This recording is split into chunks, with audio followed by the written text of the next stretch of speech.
በለው ቆንጆ ጨዋታ ተመለከትን ጋይስ። በዓለም ዋንጫ የመጀመሪያ የምድብ ጨዋታ ካዘጋጅ ሀገራቶች መካከል አንዷ የሆነችው እንግዲህ ካናዳ በግሩፕ ቢ የመጀመሪያ ጨዋታ ቦስኒያ ኤንድ ሄርዘጎቪናን በመግጠም እንግዲህ 1-1 ተለያይተዋል። በጣም ቆንጆ ጨዋታ ነበር የተመለከተነው። በርከት ያሉ ሙከራዎች ነበሩት። ኢንድ ቱ ኢንድ የነበረ የጨዋታ እንቅስቃሴም ተመልክተን ነበር። ሁለቱም ቡድኖች እንግዲህ እርስ በርስ በተለያዩ አጋጣሚዎች ያለማቋረጥ ሲጠቃቁ ተመልክተን ነበር። በተለይ በሰከንድ ሃፍ ማለት ነው። በመጀመሪያው አጋማሽ ላይ አንደኛው ደቂቃ ላይ ከማዕዘን ምት የመጣች ኳስ ሉኪች ለቦስኒያ በማስቆጠር ቀዳሚ አድርጓቸው ነበረ።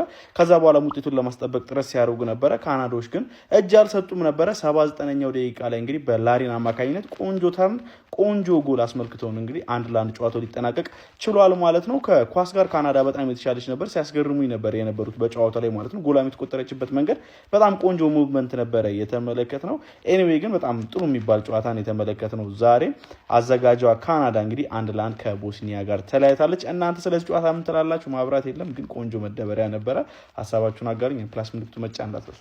ሲጣደፉ ያሉት ካናዳዎች ከቦስኒያ ሄርዘጎቪና አንዳቻ ተለያይተዋል። ጋይሶች ቪዲዮን ከመጀመራችሁ ፊት ሼር፣ ኮፒ ሊንክ፣ ሪፖስት፣ ፎሎ ያደረጋችሁ ቪዲዮ እንድትጀምሩ ጠይቃለሁ። በዓለም ዋንጫ የሁለተኛ ዕለት የመጀመሪያ የምሽት 4 ሰዓት ጨዋታ የካናዳ ብሔራዊ ቡድን ከቦስኒያ ሄርዘጎቪናቸው አንዳቻ ተለያይተዋል። የካናዳ ብሔራዊ ቡድን ምንም እንኳን አስቀድሞ ግብ ያስተናግድም በአጠቃላይ በ90 ደቂቃው የነበረው ፐርፎርማንስ በጣም ጥሩ የሚባል ነበር። በጣም ፖዚቲቭ ነበሩ። በጣም በቨርቲካሊቲ የሚጫወት ቡድንን ነው እንግዲህ የቀድሞ የሊድስ የሳልስበርግ እና የላይፕዚግ አሰልጣኝ የሆኑት ጄሴ ማርሽ በሜዳ ላይ ያስመለከቱን። ይሄ ቡድን እንግዲህ በዚህ ቶርናመንት ከጆናታን ዴቪድ እና ከአልፎንሶ ዴቪስ ብዙ እንደሚጠብቅ ይታመናል። ዛሬ ዴቪስም ጥሩ አልነበረም። ከዛ ባለፈ አልፎንሶ ዴቪስ ደግሞ ሙሉ ለሙሉ ከጉዳት ባለማገገሙ የዛሬውን ጨዋታ በተጠባባቂነት ሆኖ ነው የጨረሰው። ነገር ግን በሁለተኛው አጋማሽ ተቀይሮ የገባው የአሁኑ የሳውዛምፕተን ከዚህ ቀደም በቤስኪስታሽ የምናውቀው ላውሪን ባስቆጠራት ግብ ካናዳ በሜዳውና በደጋፊዋ ፊት በመጀመሪያው ጨዋታ አንገቷን ከመድፋት ድናለች። ግን ኦቨሮል ፐርፎርማንሱ ቡድኑ በቀጣይ ከስዊዘርላንድ እና ከካታር የሚያደርጋቸውን ጨዋታዎች ላይ ውጤቶችን ይዞ ወደ ቀጣይ ምድብ ማለፍ መሸጋገር እንደሚችል የሚያሳዩ ፍንጮችን ተመልክተናል። ግን ይሄ ቡድን እብደት ብቻ ነው። የተወሰነ ስክነት እንደሚፈልግ የዛሬው ጨዋታ አስመልክቶናል። እናንተስ ከዛሬው ጨዋታ ምን ተመለከታችሁ? ምንስ ታዘባችሁ?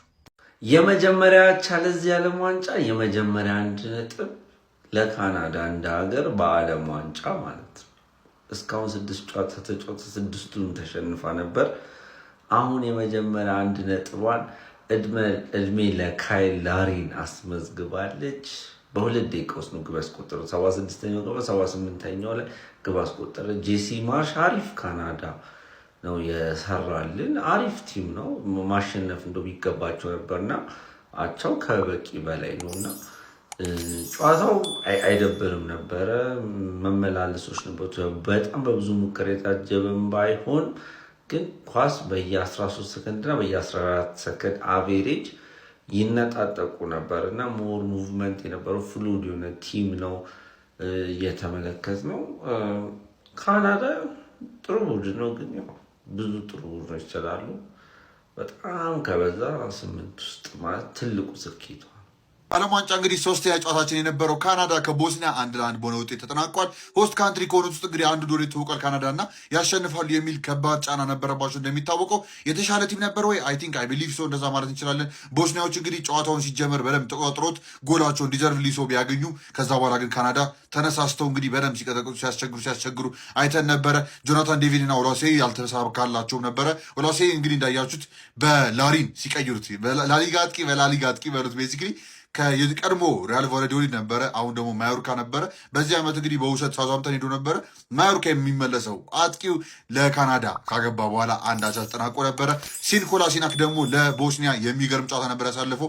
ለጎሉ አሲስት ማድረግ የቻለው እሱ ነበረ። ከመስመር ላይም እንግዲህ የሚገርም ኳስ አውጥቶላቸው ነበር ለቦስኒያ። የሚገርም ጨዋታ ነው። የሚካበድ ጨዋታ አይደለም፣ እውነት ለመናገር የሚገርም ጨዋታ ስላችሁ፣ ግን ለካናዳ የተሻለ ነገር እንጠብቅ ነበረ። ከዚህ በተለይ አሸንፈ መጀመር ሆስት ካንትሪ እንደመሆን በጣም ጫና ይፈልጋልና ቦስኒያ አይ ቲንክ አሪፍ ነገር ነው ይዞ የወጡት ብዬ አስባለሁ ዛሬ በአንጻራዊነት ስንመለከተው። እና ይህ ግሩፕ በጣም ኢንተረስቲንግ የሚሆን ይመስለኛል። ምን ይፈጠራል ብላችሁ ታስባላችሁ? ቀጣዩ ጨዋታ እንግዲህ ዩኤስኤ ከፓራጓይ 10 ሰዓት ሌሊት መገናኘታችን አይቀርም ማለት ነው። ቀጣይ እስክንገናኝ የተለመደ የዓለም ዋንጫ እንዳንዳችሁ ፓሱ ምጫ እንዳይረሳ። ይመቻችሁ። ካናዳ ነጥብ ተጋራች በባዶ ስቴዲየም ድንቅ መክፈቻ። ደጋፊው ግን ምን አስቦ ነው? ኮላሲናች ምንድን ያደረገው? ተመልከቱት። ከየት ነው ያወጣው ኳሱን? እንዴት ነው ያደረገው ይህን ነገር? ለማንኛውም አዘጋጇ ካናዳ የመጀመሪያውን ጨዋታ የመክፈቻዋን ጨዋታ 1 ነጥብ ማግኘት ትችላለች። ከሽንፈት ነው የዳነችው።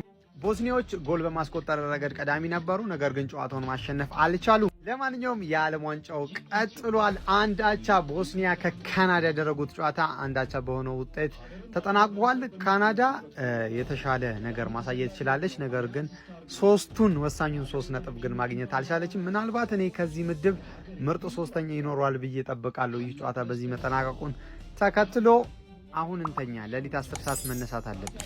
አሜሪካን ማየት አለብን። ልክ ሌሊት ላይ ፓራጓይ ከዩኤስኤ ከአሜሪካ ምን አይነት መክፈቻ ታሳየናለች? እስኪ ምንመለከተው ይሆናል። ኮላሲናች ግን ያወጣው ኳስ ማለት ነው የገባ ኳስ ነው። እንደዚያ ገጫጭቶ ነው ኳሷን ያወጣት። ወሳኝ ነጥብ አግኝታለች ቦስኒያ።